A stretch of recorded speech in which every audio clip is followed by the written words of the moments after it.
Tersebutlah seorang lelaki di tanah Pasundan pada masa lampau. Sikabayan namanya. Ia lelaki yang pemalas namun memiliki banyak akal. Banyak akal pula dirinya meski akalnya itu kerap digunakannya untuk mendukung kemalasannya. Sikabayan telah beristri, Nyai Iteng nama istrinya. Pada suatu hari, Sikabayan disuruh mertuanya untuk mengambil siput-siput sawah. Sikabayan melakukannya dengan malas-malasan.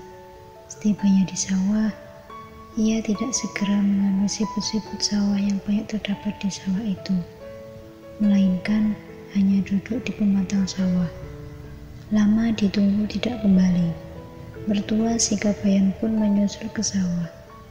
Terperanjatlah ia mendapati Sikabayan hanya duduk di pematang sawah. "Kabayan, apa yang engkau lakukan? Mengapa engkau tidak segera turun ke sawah dan mengambil tutut-tutut itu?" "Abah, aku takut turun ke sawah karena sawah ini sangat dalam. Lihatlah, Bah, begitu dalamnya sawah ini hingga langit pun terlihat di dalamnya," jawab Sikabayan. Mertua Sikabayan menjadi geram. Didorongnya tubuh Sikabayan hingga menantunya itu terjatuh ke sawah. Sikabayan hanya tersenyum-senyum sendiri seolah tidak bersalah. "Ternyata sawah ini dangkal ya, Bah," katanya dengan senyum menyebalkannya. Ia pun lantas mengambil siput-siput sawah yang banyak terdapat di sawah itu. Pada hari yang lain, mertua Sikabayan menyuruh Sikabayan untuk memetik buah nangka yang telah matang. Pohon nangka itu tumbuh di pinggir sungai dan batangnya menjorok ke atas sungai. Sikabayan sesungguhnya malas untuk melakukannya. Hanya setelah mertuanya terlihat marah, Sikabayan akhirnya menurut. Ia memanjat batang pohon. Dipetiknya satu buah nangka yang telah masak. Sayang, buah nangka itu terjatuh ke sungai. Sikabayan tidak buru-buru turun ke sungai untuk mengambil buah nangka yang terjatuh. Dibiarkannya buah nangka itu hanyut. Mertua Sikabayan terheran-heran melihat Sikabayan pulang tanpa membawa buah nangka. "Apa yang terjadi?" tanyanya dengan raut wajah jengkel. "Mana buah nangka yang kuperintahkan untuk dipetik?" Dengan wajah polos seolah tanpa berdosa, Sikabayan menukas. "Loh, bukankah buah nangka itu tadi telah kuminta untuk berjalan duluan? Apakah buah nangka itu belum juga tiba?" "Bagaimana maksudmu, Kabayan?" "Waktu kupetik, buah nangka itu jatuh ke sungai. Rupanya ia ingin berjalan sendirian.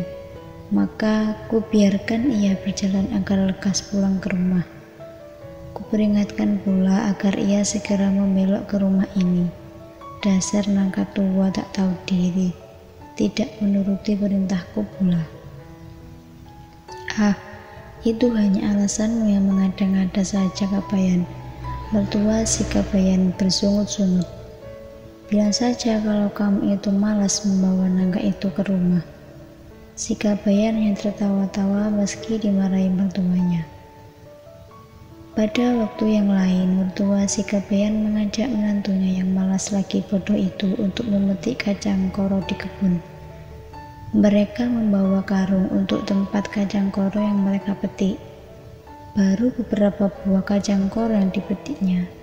Sikabayan telah malas untuk melanjutkannya.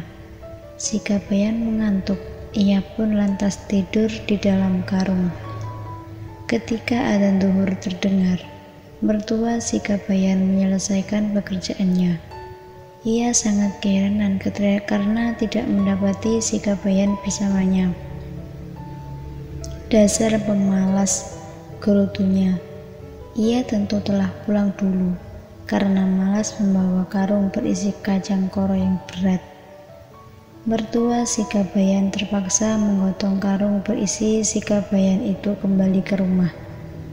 Betapa terperanjatnya ia saat mengetahui isi karung yang dipanggulnya itu bukan kacang koro, melainkan Sikabayan. Karung ini bukan untuk manusia, tapi untuk kacang koro, omel mertua si Kabayan. Setelah mengetahui, si Kabayanlah yang dipanggulnya hingga tiba di rumah. Keesokan harinya, mertua si Kabayan kembali mengajak menantunya itu untuk ke kebun lagi, guna memetik kacang-kacang koro. Mertua si Kabayan masih jengkel dengan kejadian kemarin. Ia ingin membalas dendam pada si Kabayan. Ketika si Kabayan sedang memetik kacang koro, dengan diam-diam mertua si Kabayan masuk ke dalam karung dan tidur. Ia ingin si Kabayan memanggulnya pulang seperti yang diperbuatnya kemarin. Adzan duhur terdengar dari masjid di kejauhan. Si Kabayan menghentikan pekerjaannya. Dilihatnya mertuanya tidak bersamanya. Ketika ia melihat ke dalam karung, ia melihat mertuanya itu tengah tertidur. Tanpa banyak bicara, si Kabayan lantas mengikat karung itu dan menyeretnya. Terperanjatlah mertua si Kabayan mendapati dirinya diseret si Kabayan. Ia pun berteriak-teriak dari dalam karung, "Kabayan, ini apa? Jangan engkau seret abah seperti ini." Namun, si Kabayan tetap saja menyeret karung berisi mertuanya itu hingga tiba di rumah. Katanya seraya menyeret, "Karung ini bukan tempat kacang koro, bukan untuk manusia." Karena kejadian itu, mertua si Kabayan sangat marah kepada si Kabayan. Ia mendiamkan si Kabayan, tidak mau mengajaknya berbicara dan bahkan melengoskan wajah jika si Kabayan menyapa atau mengajaknya bicara. Ia terlihat sangat benci dengan menantunya yang malas lagi banyak alasan itu.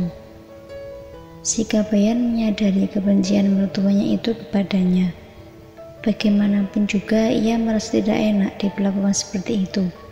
Ia lantas mencari cara agar mertuanya tidak lagi membenci dirinya. Ditemukannya cara itu. Ia pun bertanya pada istrinya perihal nama asli mertuanya. Mengetahui nama asli mertua itu pantangan akang, kata Nyai Iteng memperingatkan. "Bukankah akang sudah tahu masalah ini?" Si Kabayan berusaha membujuk. Disebutkannya jika ia hendak mendoakan mertuanya itu agar panjang umur, selalu sehat, murah rezeki, dan jauh dari segala mara bahaya. "Jika aku tidak mengetahui nama Abah, bagaimana nanti jika doaku tidak tertuju kepada Abah dan malah tertuju kepada orang lain?" Nyai Iteng akhirnya bersedia memberitahu jika suaminya itu berjanji untuk tidak menyebarkan rahasia itu. Katanya, "Nama Abah yang asli itu Ki Noletnat. Ingat, jangan sekali-kali engkau sebutkan nama Abah itu kepada siapapun." Setelah mengetahui nama asli mertuanya, si Kabayan lantas mencari air enau yang masih mengental.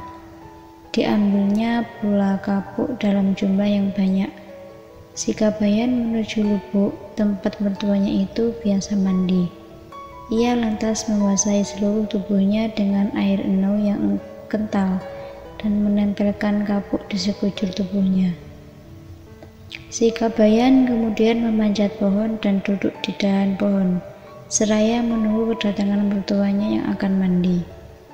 Ketika mertuanya sedang asyik mandi, si Kabayan lantas berseru dengan suara yang dibuatnya terdengar lebih berat, "Noletnat, Noletnat." Mertua si Kabayan sangat terperanjat mendengar namanya dipanggil. Seketika ia menatap arah sumber suara pemanggilannya.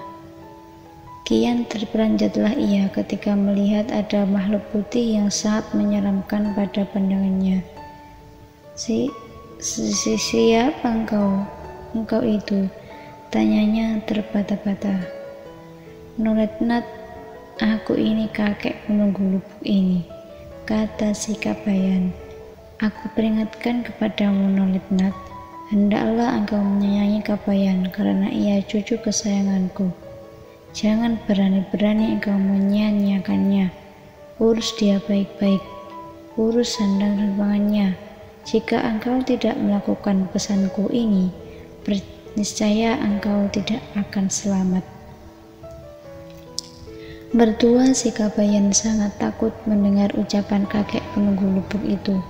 Ia pun berjanji untuk melaksanakan pesan kakek penunggu lubuk itu. Sejak saat itu, mertua si Kabayan tidak lagi membenci si Kabayan. Disayanginya menantunya itu, dicukupinya kebutuhan sandang dan pangan si Kabayan. Bahkan dibuatkannya pula rumah, meski kecil, untuk tempat tinggal menantunya tersebut. Setelah mendapatkan perlakuan yang sangat baik dari mertuanya, si Kabayan juga sadar akan sikap buruknya selama ini. Ia pun mengubah sikap dan perilakunya. Ia tidak lagi malas-malasan untuk bekerja. Ia pun bekerja sebagai buruh. Kehidupannya bersama istrinya membaik, yang membuat istrinya itu bertambah sayang kepadanya. Si Kabayan juga bertambah sayang kepada Nyai Iteng seperti sayangnya kepada mertuanya, yang tetap baik perlakuan terhadapnya. Mertuanya tetap menyangka si Kabayan sebagai cucu kakek penunggu lubuk. Kin Letnat sangat takut untuk memusuhi atau menyia-nyiakan si Kabayan, karena takut tidak akan selamat dalam hidupnya, seperti yang telah dipesankan kakek penunggu lubuk.